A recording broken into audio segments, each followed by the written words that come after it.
That dowel down here. Or be darned. Ooh! Holy hell! What? Wow, that chain is sloppy. Yes!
I know exactly what you're doing.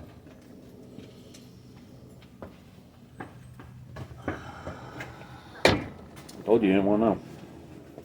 I think you got lucky and that's a gouge, because looking at it this way going up, It looks like somebody shoved a screwdriver underneath it to pull the head. the LED, look at it this way, it's really wide. Cracks are skinny, right? Right. So look at it that way, and you'll see what I mean. Yeah, that's a gouge. That's a gouge, thank fucking God. I can handle that. Okay. Okay, end of the day here. Got the motor out, got it blown apart for the most part, other than the crank, pistons, rods. They're still in. We finally found the casting numbers on it. Turns out that we thought this was a 315 poly motor with a bore. Turns out it is a 325 poly motor, we think, with a 60 thousandths bore. If we did our math right, it's in the neighborhood of 334 cubic inches. Yeah, believe it or not, we only broke 3 bolts pulling this motor apart to this point. Of course, exhaust manifold bolts. Happens. We'll drill them out, stud them, and use nuts. It changes a lot of things with parts, because I've been looking for parts for one size engine. Turns out I've got a completely different engine than I thought I had. Yay. Oh, yeah, we pulled the cam. No numbers on the cam whatsoever, so we're thinking it's the original cam with newer lifters. Cam's toast. All right, here's the old cam. Just show you guys. She's got some pitting, a little bit of scoring. Got some pitting really good here on that number? We got 1, 2, or Uh-oh. 1, You gotta count past 2. 2, 3, 4, 5. Number 6 and 7 and 8 are of question. It's cold and it's Friday. I got to restock the fire. We're expecting some freezing rain here tonight. So, that being said, we'll see you next week. Bye. New day in the shop here. We're gonna work on the 57's engine.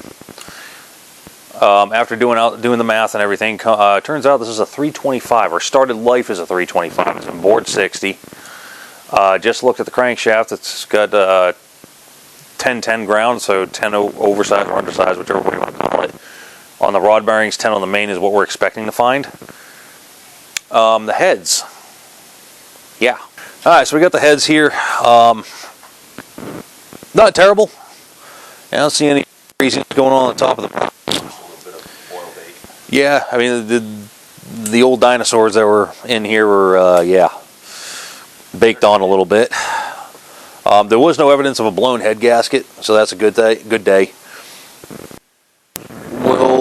We're gonna have to clean them up real good and straight edge them and make sure we're nice and flat. If not, this engine here, it's not as simple as just shave the heads and adjust the rockers. The rockers are on a shaft.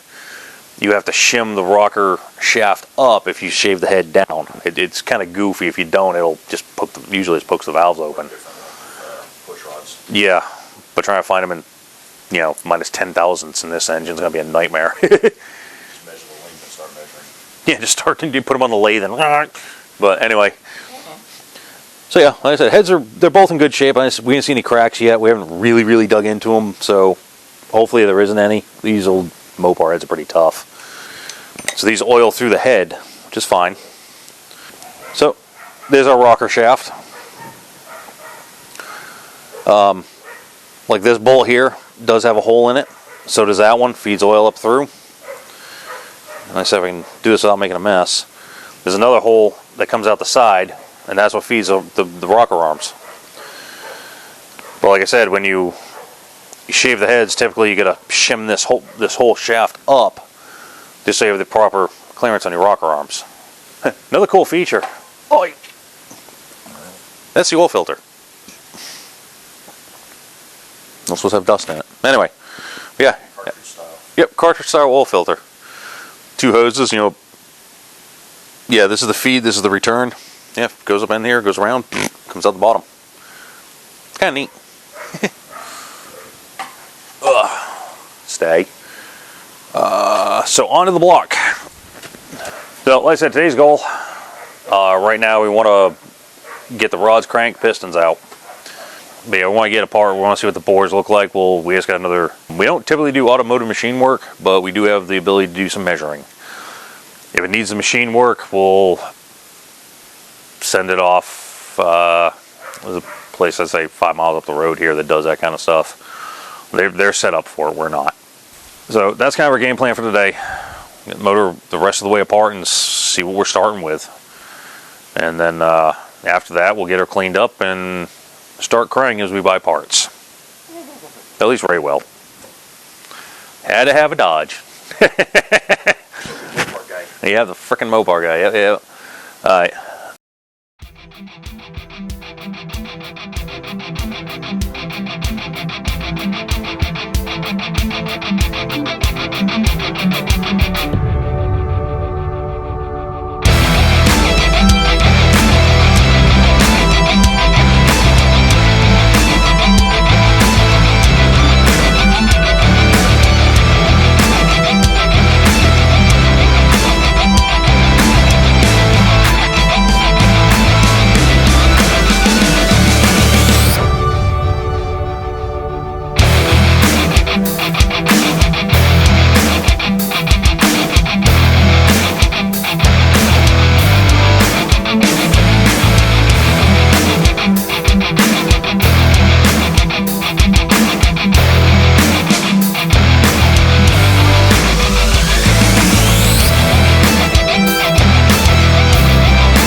so pistons are out, cranks out.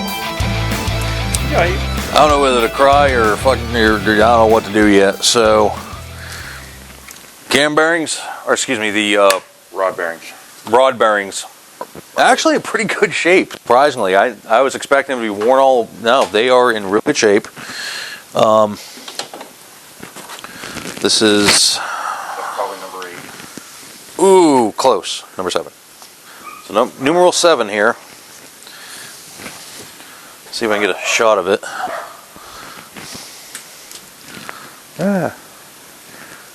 It's not down to the babbitt or anything, or not through. It does have a groove in it, which I'm not too thrilled about. But anyway, it's not down to the brass or copper or whatever they're using on the bottom side, so it's not bad. All of them are pretty much the same like this. Granted, I don't think I'd reuse them, but they're not in bad shape, which means it didn't eat the crank. Yay. What did look like it ate the crank was the mains. Main bearings are 2, 3, and 4 are pretty rough. 1 and 5 are okay. The rest of them, it's going to need... I don't know, we're going to make a decision on that. It looks like they're scored pretty good on the inside. It looks like they had some trash in the system. And that oil filter I showed you before, it didn't stuff got past it. Whatever, because we haven't noticed a lot of grit in the motor. So I'm pretty sure it got sucked up in there, and yeah. But those 3 bearings are pretty rough. So we'll probably mic the crank out and see what's going on with it and see how bad it is. If it's yeah, it's right there. The big iron thing. But the other big iron thing. So of course the bottom, the actual cap bearing, you know, that half of it is pretty rough. I mean, the crank rides on the bottom. Anytime a piston fires, it pushes on the bottom. So that side's pretty rough. I can't really get a good shot of them back in the block. So, yay. Yeah. I'll see if I can get you guys a shot. It's gonna be kind of hard. All right. So this is bearing number 3 on the bottom, the thrust bearing. You see it's got some grooves down in there and whatnot. It's down to the copper material. Let's see if I can get a shot of this one. Probably not. Move up one. This one's pretty bad. Number 2. Hard to see, but there's a groove going all the way around that crazy thing.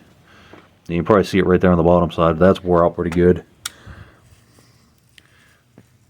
This one here is just dirty. I forgot to wipe it down. Actually, I can go this way with this one. Maybe. Growl. Yep, as you see, it's scored up in there pretty good. Like I said, cylinders, they are extremely shiny. I got some grooving in them here and there. At least this one does. So, yeah. So we'd like to reuse this motor, but I don't know. Something like that. Crikey. The elusive monkey trying to raid. Yeah. As expected. Go see HR.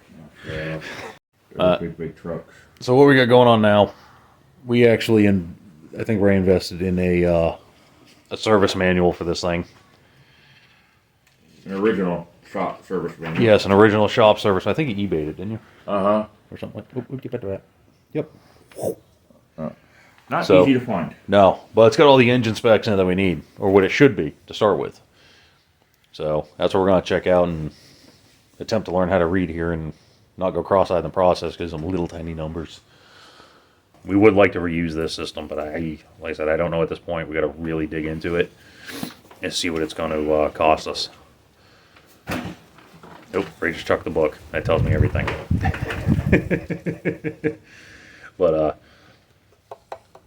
But yeah, like I said, we're going to do some more measuring and digging and see what we can come up with.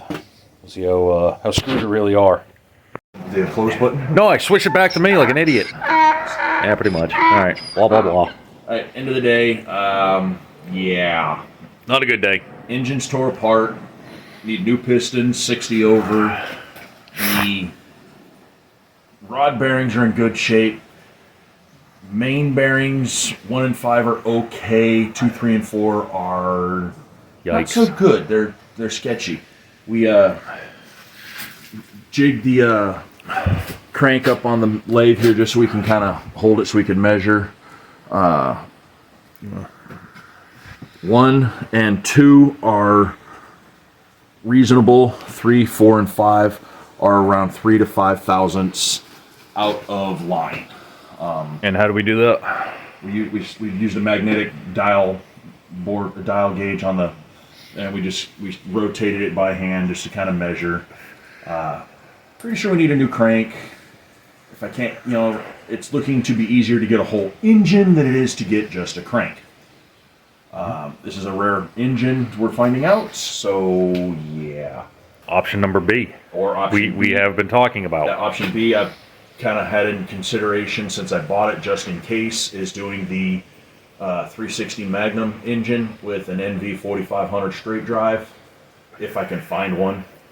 I don't necessarily want to go with a Cummins swap. It's Everyone old. does that, yeah. It's getting old. It's not my thing. I know people that have done it and it looks cool.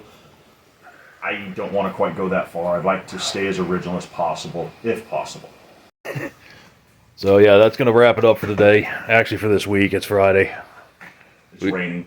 And it's raining. Weather's jacked. Yeah, I think we had some We got wintry some mix possible coming in. snow inbound Monday night. Yep. So we're gonna get the wreckers prepped up for all that, and polish our snatch blocks and whatnot. We got an ice extraction we got to do Monday morning anyways. Oh yeah, we got that extraction we got to do. Probably get a video of that. Yes. But yeah, we're gonna wrap it up for the week and have a think on this over the weekend. So why don't we? Meanwhile, we're gonna go cry. Yeah. But yeah. What do you guys think? 360.